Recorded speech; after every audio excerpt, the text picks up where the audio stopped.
Welcome to the Reality Revolution. I'm your host, Brian Scott. It is my sincere intention that after consuming this episode, however you do it, by listening to the podcast or watching this video, that you will acquire the happiness habit.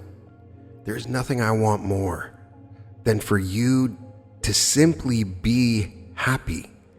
And I know that sounds very basic and simple, but happiness is the secret. We have talked many times about the feeling being the secret, because from that feeling base, you create the world around you. But research shows that happiness creates a huge advantage, and it is real. In his book, The Happiness Advantage, Sean Aker writes that when we are happy, when our mindset and mood are positive, we are smarter, more motivated, and thus more successful. Happiness is the center, and success revolves around it. Now, a lot of people I meet are trying to follow a formula that says, first, I'm going to work hard, and then I can become successful. And once I become successful, then I will be happy, pushing their happiness into this other place. But happiness is available for you now, and I want you to acquire this happiness. First of all, what is happiness? How do scientists define happiness? Essentially, as the experience of positive emotions, pleasure combined with deeper feelings of meaning and purpose. Happiness implies a positive mood in the present and positive outlook for the future. Martin Seligman, the pioneer in positive psychology, has broken it down into 3 measurable components: pleasure, engagement, and meaning. His studies have confirmed, though most of us know this intuitively, that people who pursue only pleasure experience only part of the benefits of happiness can bring, while those who pursue all 3 routes lead to the fullest life. Perhaps the most accurate term for happiness then is the one Aristotle used, eudaimonia, which translate not directly to happiness, but to human flourishing. This definition resonates because happiness is the joy we feel striving after our potential. The chief engine of happiness is positive emotions, since happiness is, above all else, a feeling. In fact, some researchers prefer the term positive emotions or positivity to happiness because, while they are essentially synonymous, happiness is a far more vague and unwieldy term. Barbara Fredrickson, a researcher at the University of North Carolina, describes the 10 most common positive emotions: joy, gratitude, serenity, interest, hope, pride, amusement, inspiration, awe, and love. Those are things I want to bring into your life. I would feel so happy myself, so much more happier, if I could see your happiness, because the world around me is reflected about what's within, and I am happy right now. I cannot tell you how happy I am, and I want to share this happiness with you. So I went on a search to see how I could share this happiness. What could I do? There are 2 authors I really like that write about happiness. Maxwell Maltz, which we recently covered in an episode on dehypnotizing yourself of false beliefs, and Walter M. Germain, from his book, The Magic Power of Your Mind, has a chapter on how to develop the happiness habit. So my question to you, right now in this moment, are you happy? That is not a silly question, nor is it an impertinent one. It is rather a very pertinent question. Without happiness, your life is virtually meaningless. No success is truly a success unless it brings with it happiness. You could be a trillionaire, but if you were an unhappy trillionaire, that would be terrible. No segment of your everyday life has true value unless happiness accompanies it. The Greek philosopher Epictetus, who arrived at many truths during his full lifetime many centuries ago, said quite plainly, God hath made all men to enjoy happiness and constancy of good. But do you enjoy happiness? Not just momentary happiness, small happiness, temporary happiness, but full and complete happiness at all times. If you're inclined to say that such a thing is impossible, that is only a rationalization. Happiness is possible and should always be with you.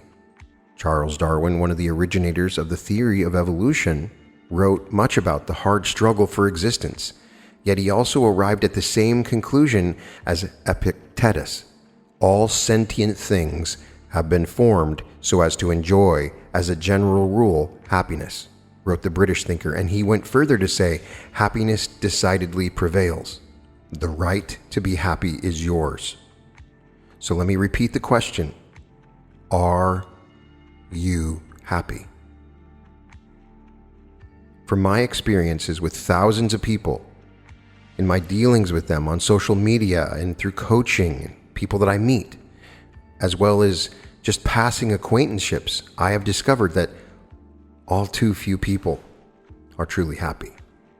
In fact, many people do not know what happiness is, for they have never experienced it. In contemplating this episode, I thought about somebody out there having never been happy. This is absolutely unacceptable in this realm. If you have never been happy, I want you to put it in the comments, because we're going to make sure we find a way to make you happy. Whose fault is it that some people have never known happiness? I read the philosophers, I read the teachers, I read the religions, all agree that man himself is responsible for his happiness. It was Abraham Lincoln who perhaps summed it up so well when he said that people are as happy as they make up their minds to be. Yet, you have only to look around to see how people try to hide their feelings to cover up their unhappiness. People are often unhappy, depressed, and worried. This is just not as it should be.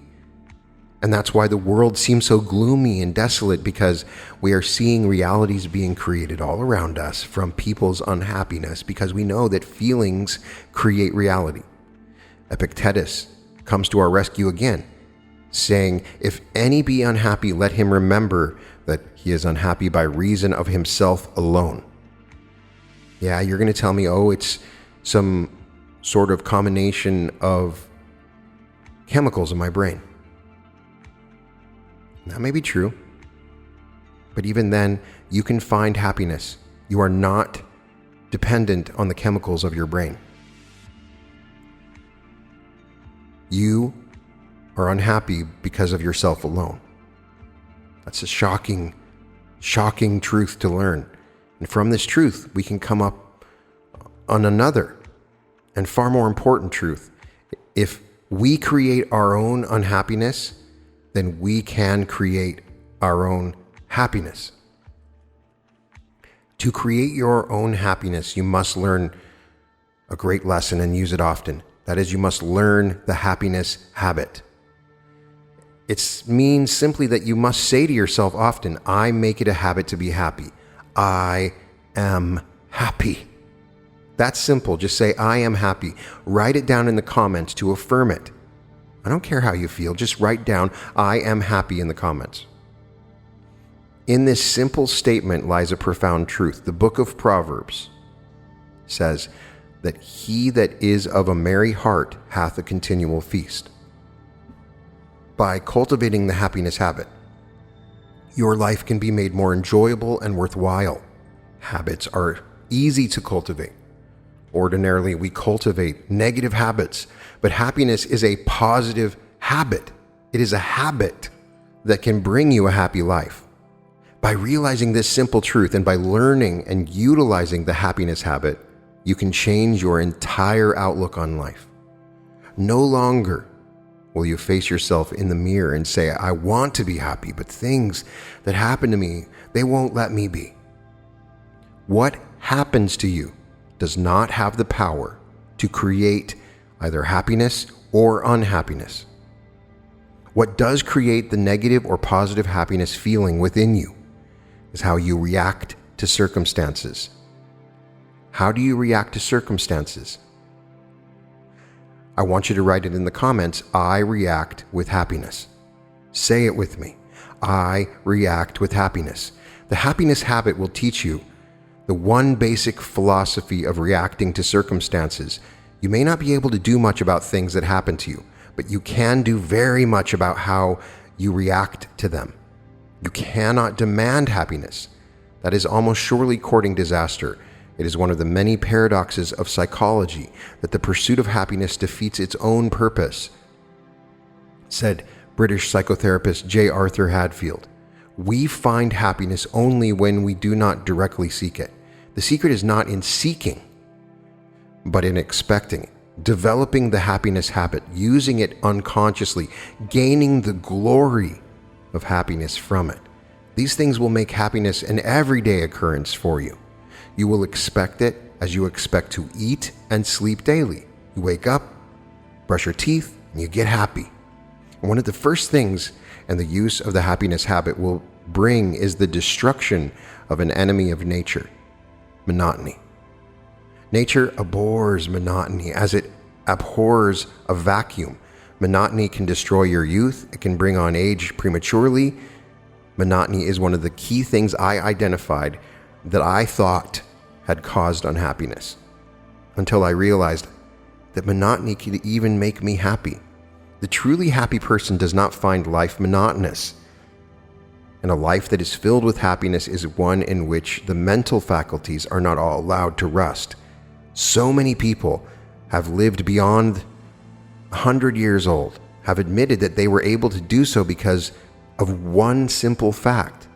They kept their minds young by keeping themselves busy with new interests. For these centenarians, life was rarely monotonous. For them, life proved happy. The concepts are the two sides of the coin.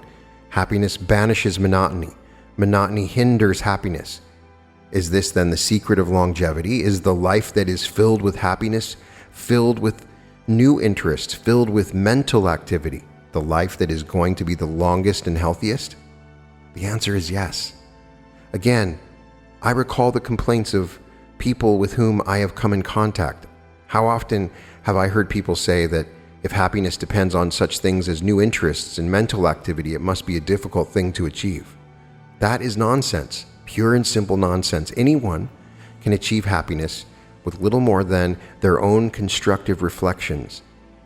This is the very basis of the therapeutic value of most religions. Anyone who attains self-mastery through subjective therapy, prayer, meditation, affirmation will never find life monotonous. An important factor in achieving victory in the battle against monotony is knowing what you can call your monotony limit. It is virtually impossible for your entire life, every waking hour, to be constantly in a progressive phase.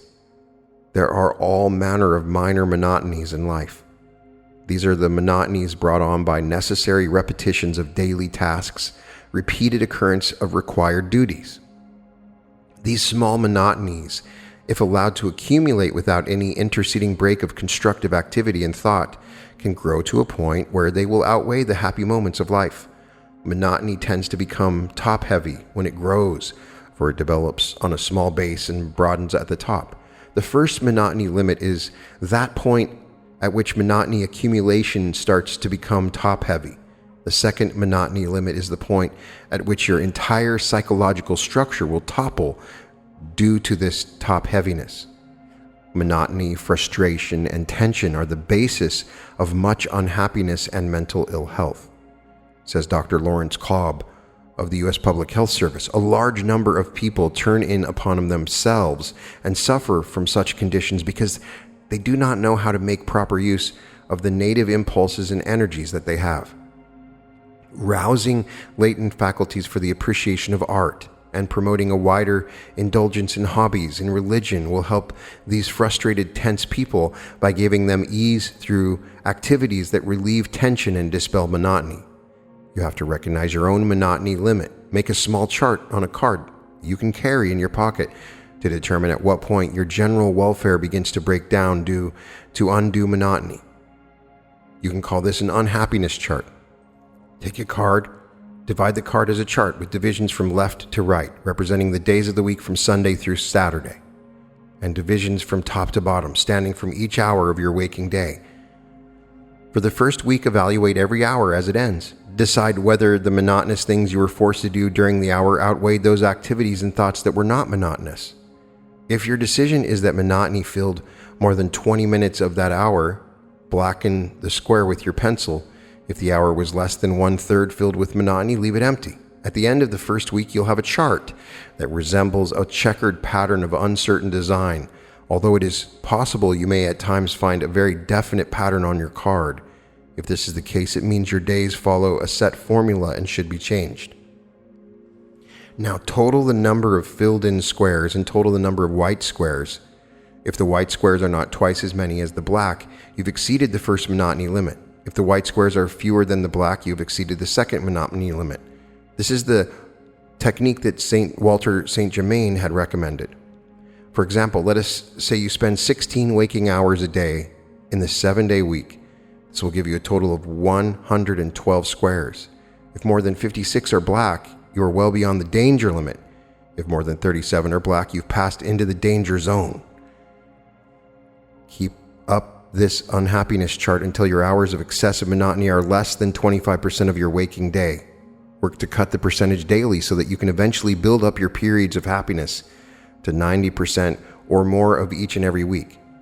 When I read this technique by Walter St. Germain, I didn't treat it as monotony as much as moments in which I was unhappy, because I have found that I find meditation in monotonous situations, and I was able to find joy in those monotonous situations. A lot of you aren't, and I understand that. But I have found that even the most monotonous thing can be a happy occasion. And as Frederick Dotson teaches, the more you focus on the monotony, the more you're going to get. So after the first week or two, you should be able to give up marking your chart, and you'll find that at bedtime, you'll be able to recall your day quite accurately to fill in the chart. Keep on recording your unhappiness until you find you've achieved a true level of living that is maximum amount of happiness constantly. Aim for 90% or greater as your level of living, accept nothing less. Work until you reach that level and work to keep it until it becomes automatic. Watch your monotony limit carefully. Don't let it crowd you out of living a happy life. Possibly you will find, as I mentioned before, that the same hours of each day will be the black spots on the chart. If that is the case, analyze why they're there. Determine what causes these periods of general monotony or unhappiness at any particular time in every day. Rooting out the cause will help you overcome the monotony of some particularly boring aspect of your work or daily routine. Too often, you do not know consciously what things are apt to grind you down. Conscious recognition will make for conscious combat, and conscious combat for ultimate victory over monotony. Human nature is so constituted that the average person will find it difficult to enrich his life through psychological understanding of himself, through spiritual growth, to keep pace with the physical and mental development. For a long time, it was thought that a human was divided into 3 parts, each distinct from the other: body, mind, and soul. The body was believed the traditional business of the medical men, the mind was the responsibility of the educators, the soul was the preoccupation of the ecclesiastics. We know now, for practical therapeutic purposes, the human personality must be considered a unity of function and purpose. The human must be studied as a total organism. If we are to understand ourselves, our relationship with others in general, and our relationship with God in particular. The trinity of our nature, as Ra likes to call it, the mind-body-spirit complex, makes it imperative for religion and science to abandon the negative emotional thinking of the past. Mutual recognition must be made for the sake of common welfare of humanity. The key thing to remember is that happiness is a direct result of knowing yourself, knowing your habits and routines. Sometimes we go through the day and we don't really think about what we're doing every day. And so that exercise can help you. Analyze your day. Analyze when you are unhappy. Analyze when you have emotional thinking of a negative nature and learn to combat that mental attitude. It's a direct result of knowing yourself. It is a self-made commodity, a do-it-yourself acquisition. How many times have you seen a happy face and noticeably brightened yourself? Think what your being happy can do for others. Your happiness can be a service to others. Somebody can be a little bit down and they come into the realm of your happiness and you make them happy. We are made to be happy. We are meant to be happy. Don't let negative emotional thinking color your life with dull gray coding. Utilize your waking hours to create happiness so that your supraconscious will becomes accustomed to the happiness habit and take over your entire personality. Happiness means health. It means longevity. It means success. Develop the happiness habit. Maxwell Maltz writes in his book Psycho-Cybernetics that you can acquire the happiness habit. Maltz explains that happiness is native to the human mind and its physical machine. We think better, perform better, feel better, and are healthier when we're happy. Even our physical sense organs work better. Russian psychologist K. Kekchev tested people when they were thinking pleasant and unpleasant thoughts. He found that when thinking pleasant thoughts, they could see better, taste, smell, and hear better, and detect finer differences in touch. Dr. William Bates proved that eyesight improves immediately when the individual is thinking pleasant thoughts or visualizing pleasant scenes. Margaret Corbett has found that memory is greatly improved and the mind is relaxed when the subject is thinking pleasant thoughts. Psychosomatic medicine has proved that our stomachs, liver, heart, and all our internal organs function better when we are happy. Thousands of years ago, King Solomon said in his Proverbs, "A merry heart doeth good like a medicine, but a broken spirit drieth up the bones." It is significant, too, that both Judaism and Christianity prescribe joy, rejoicing, thankfulness, cheerfulness as a means towards righteousness and the good life. Harvard psychologists studied the correlation between happiness and criminality and concluded that the old Dutch proverb, "Happy people are never wicked," was scientifically true. They found that a majority of criminals came from unhappy homes, had a history of unhappy human relationships. A 10-year study of frustration at Yale University brought out that much of what we call immorality and hostility to others is brought about by our own unhappiness. Not our weakness, Mr. Jordan Peterson, our unhappiness. Dr. Schindler has said that unhappiness is the sole cause of all psychosomatic ills and that happiness is the only cure.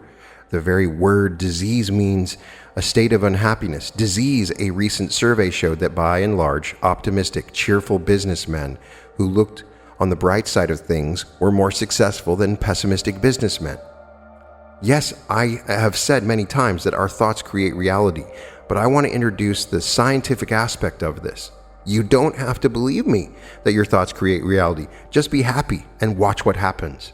It appears that in our popular thinking about happiness, Maltz says that we have managed to get the cart before the horse. Be good, we say, and you'll be happy. I would be happy, we say to ourselves, if I could be successful and healthy. Be kind and loving to other people and you will be happy. It might be nearer the truth if we said, be happy and you will be good, more successful, healthier, feel and act more charitably towards others. So as Maltz is saying here, if we are happy, we are more charitable towards others. It is a component of our service to others. Our happiness is we must be happy. Do you feel guilty when you're happy? Perhaps you are mistaken in any guilt that you have for your happiness. Happiness is not something that is earned or deserved. Happiness is not a moral issue any more than the circulation of the blood is a moral issue. Both are necessary to health and well-being. Happiness is simply a state of mind in which our thinking is pleasant a good share of the time. If you wait until you deserve to think pleasant thoughts, you're likely to think unpleasant thoughts concerning your own unworthiness. Happiness is not the reward of virtue, said Spinoza, but virtue itself, nor do we delight in happiness because we restrain our lusts, but on the contrary, because we delight in it. Therefore, we are able to restrain them. Many sincere people are deterred from seeking happiness because they feel that it would be selfish or wrong. Unselfishness does not make for happiness, for it not only gets our minds directed toward away from ourselves and our introspection, our faults, sins, troubles, unpleasant thoughts, or pride in our goodness, but it also enables us to express ourselves creatively and fulfill ourselves in helping others. I don't know if I've released the episode Overcoming Numb by the time you hear this one, but I went through a period where I felt numb and unhappy, and the biggest solution for me was in thinking about other people and praying for other people and in doing service and taking myself outside of myself. It's not selfish to be happy. One of the most pleasant thoughts to any human being is the thought that they are needed, that they are important enough to help and add to the happiness of some other human being. However, if we make a moral issue of happiness and conceive of it as something to be earned as a sort of reward for being unselfish, we are very apt to feel guilty about wanting happiness. Happiness comes from being and acting unselfishly as a natural accompaniment to the being and acting, not as a payoff or prize. It goes along with people that feel guilty about making money. A lot of times those same people are feeling guilty about being happy. If we are rewarded for being unselfish, the next logical step is to assume that the more self-abnegating and miserable we make ourselves, the more happy we will be. The premise leads to the absurd conclusion that the way to be happy is to be unhappy. If there is any moral issue involved, it is on the side of happiness rather than unhappiness. The attitude of unhappiness is not only painful, it is mean and ugly, says William James. What can be more base and unworthy than the pining, pulling, mumping mood, no matter by what outward ills it may have been engendered? What is more injurious to others? What less helpful as a way out of the difficulty? It but fastens and perpetuates the trouble which occasioned it, and increases the total evil of the situation. Happiness does not lie in the future, but in the present. We are never living, but only hoping to live, and looking forward always to being happy. It is inevitable that we never are so, said Pascal. Dr. Maxwell Maltz, who was a plastic surgeon, explained that he had found that one of the most common causes of unhappiness among his patients is that they are attempting to live their lives on the deferred payment plan. They do not live nor enjoy life now, but wait for some future event or occurrence. They will be happy when they get married, when they get a better job, when they get the house paid for, when they get the children through college, when they have completed some task or won some victory. Invariably, they are disappointed. Happiness is a mental habit, a mental attitude, and if it is not learned and practiced in the present moment, it is never experienced. It cannot be made contingent upon solving some external problem. When one problem is solved, another appears to take its place. Life is a series of problems. If you are to be happy at all, you must be happy, period. Not happy because of. I have now reigned above 50 years in victory or peace, said Caliph Abdel-Rahman, beloved by my subjects, dreaded by my enemies, and respected by my allies. Riches and honors, power and pleasure have waited on my call, nor does any earthly blessing appear to have been wanting to my felicity. In this situation, I have diligently numbered the days of pure and genuine happiness which have fallen to my lot. They amount to 14. Happiness is a mental habit which can be cultivated and developed. Most people are about as happy as they make up their minds to be, said Abraham Lincoln. Happiness is purely internal, said psychologist Dr. Matthew N. Chappell. It is produced not by objects, but by ideas, thoughts, and attitudes, which can be developed and constructed by the individual's own activities, irrespective of the environment. No one other than a saint can be 100% happy all the time, and as George Bernard Shaw quipped, we would probably be miserable if we were, but we can, by taking thought and making a simple decision, be happy and think pleasant thoughts a large share of the time regarding that multitude of little events and circumstances of daily living which now make us unhappy. To a large extent, we react to petty annoyances, frustrations, and the like with grumpiness, dissatisfaction, resentment, and irritability purely out of habit. We have practiced reacting that way so long, it has become habitual. Much of this habitual unhappiness reaction originated because of some event which we interpreted as a blow to our self-esteem. A driver honks his horn at us unnecessarily. Someone interrupts and doesn't pay attention while we're talking. Someone doesn't come through for us as we think they should. Even impersonal events can be interpreted and reacted to as affronts to our self-esteem. I see this all the time. It frustrates me. People get unhappy about something someone else said to them or the way they are treated. The bus we wanted to catch had to be late. It had to go and rain when we planned to play golf. Traffic had to get into a snarl just when we needed to catch the plane. We react with anger, resentment, self-pity, or in other words, unhappiness. Stop letting events push you around.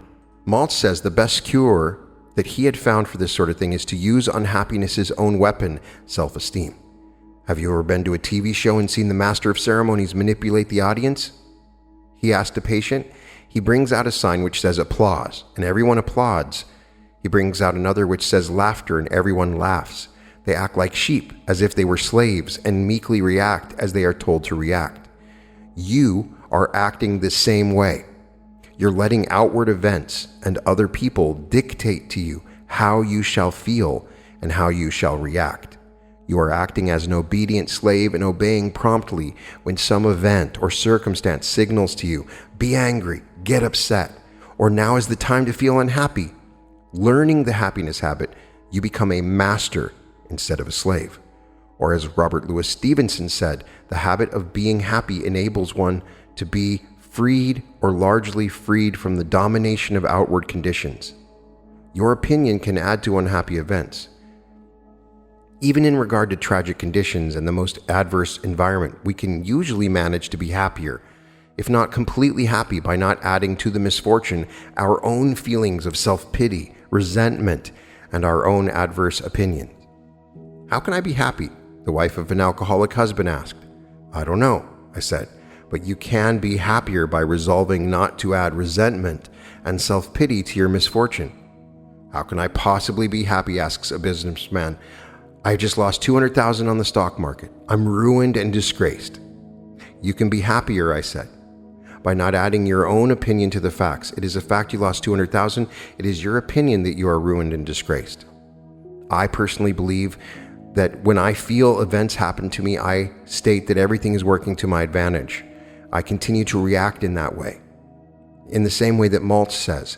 He suggested that a patient memorize a saying of Epictetus, which has always been his favorite. Men are disturbed, said the sage, not by things that happen, but by their opinion of the things that happen. When Maltz announced that he wanted to be a doctor, he was told that this could not be because his folks had no money. It was a fact that his mother had no money. It was only an opinion that he could never be a doctor. And later he was told he could never take postgraduate courses in Germany, and that it was impossible for a young plastic surgeon to hang out his own shingle and go into business for himself in New York. He did all those things. And one of the things that helped him was that he kept reminding himself that all these impossibles were opinions, not facts. He not only managed to reach his goals, but he was happy in the process. Even when he had to pawn his overcoat to buy medical books and do without lunch in order to purchase cadavers, Maltz claimed to be in love with this beautiful girl who married someone else. These were facts, but he kept reminding himself that it was merely his opinion that was a catastrophe and that life was not worth living. He got over it, but it turned out that it was one of the luckiest things that ever happened to him. It has been pointed out earlier that since man is a goal-striving being, he is functioning naturally and normally when he is oriented towards some positive goal and striving towards some desirable goal. Happiness is a symptom of normal natural functioning, and when man is functioning as a goal striver, he tends to feel fairly happy regardless of circumstances.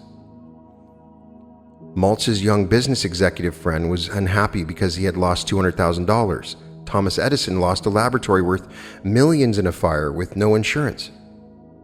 What in the world would you do? Someone asked. "We will start rebuilding tomorrow morning," said Edison. He maintained an aggressive attitude. He was still goal-oriented despite his misfortune, and because he did maintain an aggressive goal-striving attitude, it is a good bet that he was never unhappy about his loss. Psychologist H.L. Hollingsworth has said that happiness requires problems, plus a mental attitude that is ready to meet distress with action toward a solution. Much of what we call evil is due entirely to the way men take the phenomenon, said William James. It can so often be converted into a bracing and tonic good by a simple change of the sufferer's inner attitude from one of fear to one of fight.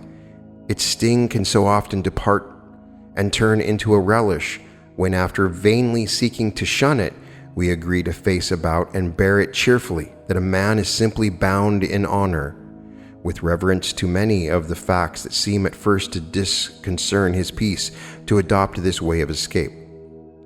Refuse to admit their badness, despise their power, ignore their presence, turn your attention the other way, and so far as you yourself are concerned, at any rate, though the facts may still exist, their evil character exists no longer.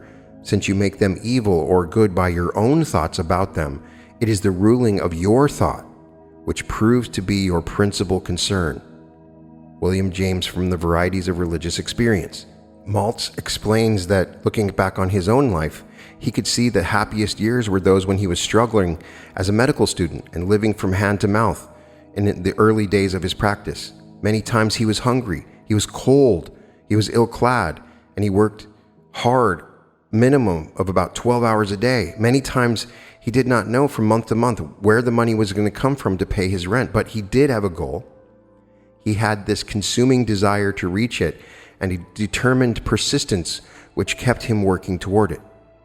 He related this to the young business executive that he mentioned earlier, suggesting the real cause of his unhappy feeling was not that he had lost $200,000, but that he had lost his goal.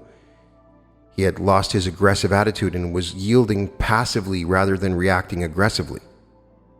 "I must have been crazy," he told him later, "to let you convince me that losing the money was not what was making me unhappy, but I'm awfully glad you did." He stopped moaning about his misfortune, faced about, got himself another goal, and started working toward it. Within 5 years, he not only had more money than ever before in his life, but for the first time, he was in a business that he enjoyed.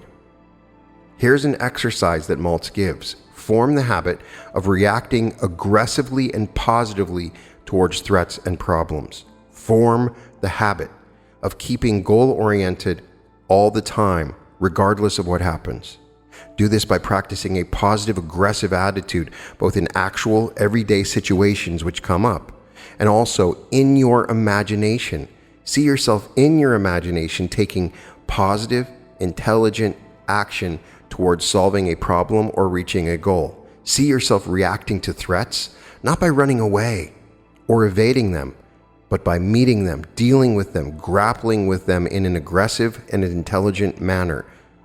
Most people are brave only in the dangers to which they accustom themselves, either in imagination or practice, said Bulwer Lytton, the English novelist. The measure of mental health is the disposition to find good everywhere, said Ralph Waldo Emerson.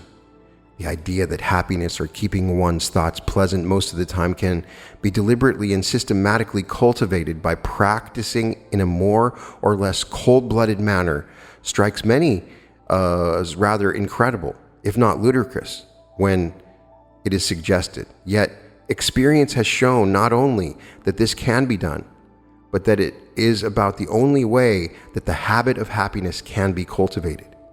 In the first place, happiness isn't something that happens to you. It is something you yourself do and determine upon. If you wait for happiness to catch up with you, or just happen, or be brought to you by others, you are likely to have a long wait. No one can decide what your thoughts shall be but yourself. If you wait until circumstances justify your thinking pleasant thoughts, you're likely to wait forever. Every day is a mixture of good and evil. No day or circumstance is completely 100% good. There are events and facts present in the world and in our personal lives at all times which justify either a pessimistic and grumpy outlook or an optimistic and happy outlook, depending upon our choice. It is largely a matter of selection, attention, and decision, nor is it a matter of being either intellectually honest or dishonest. Good is as real as evil. It is merely a matter of what we choose to give primary attention and what thoughts we hold in the mind. Deliberately choosing to think pleasant thoughts is more than a palliative. It can have very practical results. Carl Erskine, the famous baseball pitcher, has said that bad thinking got him into more spots than bad pitching. One sermon has helped me overcome pressure better than the advice of any coach, he said. Its substance was like a squirrel hoarding chestnuts. We should store up our moments of happiness and triumph so that in a crisis we can draw upon these memories for help and inspiration. As a kid, I used to fish at the bend of a little country stream just outside my hometown. I can vividly remember this spot in the middle of a big green pasture surrounded by tall, cool trees. Whenever tension builds up, both on or off the ball field now, I concentrate on this relaxing scene and the knots inside me loosen up. Gene Tunney tells how concentrating on the wrong facts almost caused him to lose his first fight with Jack Dempsey. He awoke one night from a nightmare. The vision was of myself, bleeding, mauled, and helpless, sinking to the canvas and being counted out. I couldn't stop trembling. Right there, I had already lost that ring match, which meant everything to me, the championship. What could I do about this terror? I could guess the cause. I had been thinking about the fight in the wrong way. I'd been reading the newspapers, and all they had said was how Tunney was going to lose. Through the newspapers, I was losing the battle in my own mind. Part of the solution was obvious. Stop reading the papers. Stop thinking of the Dempsey menace, Jack's killing punch and ferocity of attack. I simply had to close the doors of my mind to destructive thoughts and divert my thinking to other things. Dr. Elwood Worcester, in his book Body, Mind, and Spirit, relates the testimony of a world-famous scientist. Up to my 50th year, I was unhappy, ineffective man. None of the works on which my reputation rests were published. I lived in a constant sense of gloom and failure. Perhaps my most painful symptoms were a blinding headache, which recurred usually 2 days of the week, during which I could do nothing. I had read some of the literature of New Thought, which at the time appeared to be bunkum, and some statement of William James on the directing of attention to what is good and useful and ignoring the rest. One saying of his stuck in my mind: we might have to give up our philosophy of evil, but what is that in comparison with gaining a life of goodness, or words to that effect? Hitherto these doctrines had seemed to me only mystical theories, but realizing that my soul was sick and growing worse, and that my life was intolerable, I determined to put them to proof. I decided to limit the period of conscious effort to 1 month, as I thought this time long enough to prove its value or worthlessness to me. During this month, I resolved to impose certain restrictions on my thoughts. If I thought of the past, I would try to let my mind dwell only on its happy, pleasing instants, the bright days of my childhood, the inspiration of my teachers, and the slow revelation of my life work. In thinking of the present, I would deliberately turn my attention to its desirable elements: my home, the opportunities my solitude gave me to work, and so on, and I resolved to make the utmost use of these opportunities and to ignore the fact they seemed to lead to nothing. In thinking of the future, I determined to regard every worthy and possible ambition as within my grasp.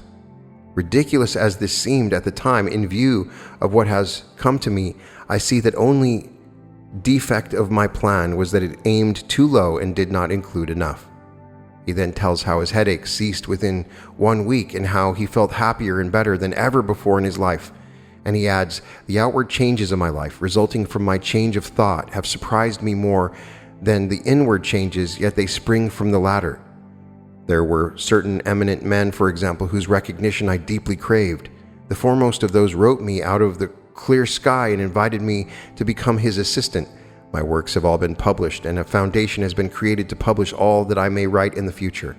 The men with whom I have worked have been very helpful and cooperative toward me, chiefly on account of my changed disposition. Formerly, they would not have endured me. As I looked back on all these changes, it seems to me that in some blind way I stumbled on a path of life and set forces to working for me which before were against me. How an inventor used happy thoughts. Professor Elmer Gates of the Smithsonian Institution was one of the most successful inventors this country has ever known, and a recognized genius. He made a daily practice of calling up pleasant ideas and memories, and believed that this helped him in his work. If a person wants to improve himself, he said, let him summon those finer feelings of benevolence and usefulness, which are called up only now and then. Let him make this a regular exercise like swinging dumbbells. Let him gradually increase the time devoted to these psychical gymnastics, and at the end of the month, he will find the change in himself surprising. The alteration will be apparent in his actions and thoughts. Morally speaking, the man will be a great improvement of his former self. How to learn the happiness habit. Our self-image and our habits tend to go together. Change one, and you will automatically change the other. The word habit originally meant a garment or clothing. We still speak of riding habits and habiliments. This gives us an insight into the true nature of habit. Our habits are literally garments worn by our personalities. They are not accidental or happenstance.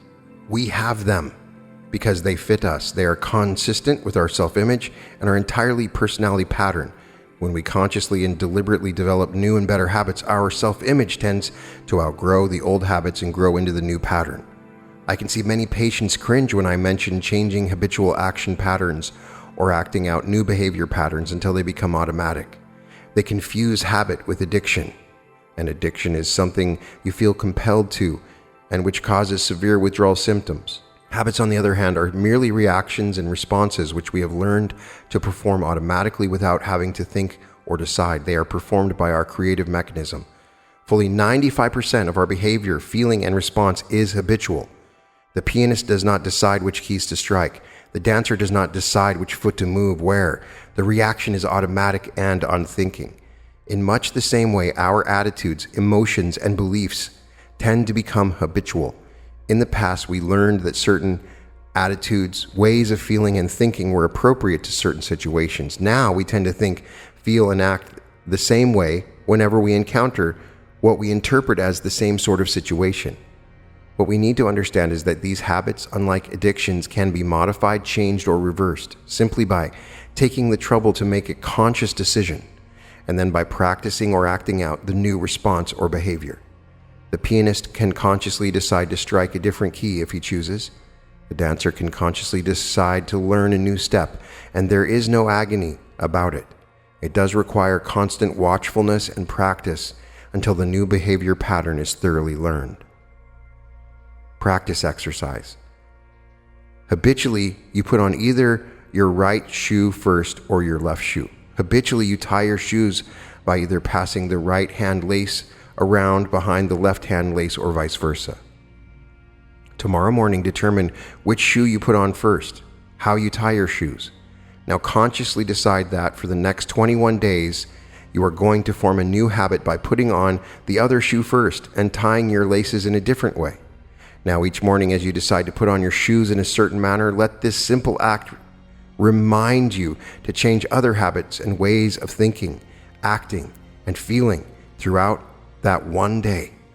Say to yourself as you tie your shoes, I am beginning the day in a new and better way. Then consciously decide throughout the day, I want you to commit to these things with me. First of all, I will be as cheerful as possible. Secondly, I will try to feel and act a little more friendly toward other people. And third, I'm going to be a little less critical and a little more tolerant of other people, their faults and failings and mistakes. I will place the best possible interpretation upon their actions. And fourth, insofar as possible, I'm going to act as if success was inevitable and I already am the sort of personality I want to be. I will practice acting like and feeling like this new personality. Fifth, I will not let my own opinion color facts in a pessimistic or negative way. Sixth, I will practice smiling at least 3 times during the day. Seventh, regardless of what happens, I will react as calmly and as intelligently as possible. And 8, I will ignore completely and close my mind to all those pessimistic and negative facts which I can do nothing to change. It sounds simple, right? But each of the above habitual ways of acting, feeling, and thinking do have beneficial and constructive influence on your self-image and your happiness. Act them out for 21 days, experience them, and see if worry, guilt, hostility have not been diminished and if confidence has not been increased. You are happy. You have this happiness within you at all times. I want you to accept it and embrace it no matter what's going on in your life. You can find all episodes of The Reality Revolution at therealityrevolution.com.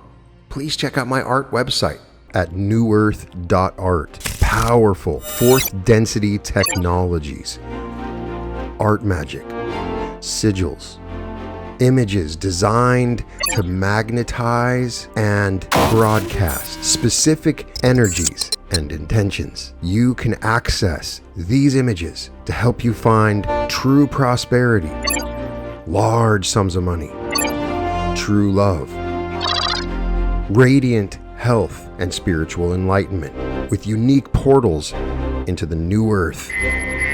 These images are available for you. You can acquire prints of any image. You can acquire magnets, mugs, iPhone cases, t-shirts, hoodies, greeting cards, coasters, and several different gallery wraps and styles of canvas. You can also get these images in a variety of different sizes and dimensions. You can purchase these in a variety of different ways, and they are here to enable you to transform your life. You can go to wall previews and look at these images, and you can check them out with different dimensions. In many cases, you can get images up to 72 inches for any of these images. They are designed as unique technologies for you to look into, infused with magical light at www.newearth.art. Welcome to the Reality Revolution.